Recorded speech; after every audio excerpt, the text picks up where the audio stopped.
Ну, нам же, вы же понимаете, что мы же всегда ходим своими путями. Нам же никто не указ. Юлия Владимировна сейчас предлагает повторить опыт китайских коммунистов. Расстрел, я прошу прощения, какой культурная революция, экономический рост, что? А вы не читали ее новый экономический курс? Вы очень много потеряли, Айдар.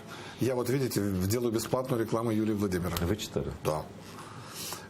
Потрясающее там вступление. Значит, логика. Мы отстали от развитых стран, точно так же думал и Мао Цзэдун. Поэтому, если мы будем их просто догонять, ну, это долго, а пока мы их будем догонять, они идут еще дальше. Теория большого прыжка?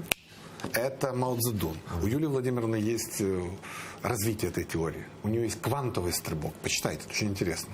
То есть нас ждет квантовый стрибок в будущее. Ну, не знаю, куда мы там дострибнуты маем, но идея именно в этом состоит. Что мы не будем догонять, как все нормальные страны, и развиваться по тем правилам, которые вот уже и по той дороге идти, по которой уже прошли наши соседи. Мы будем прыгать. Квантово прыгать. Вообще потрясающая вещь. Знаете,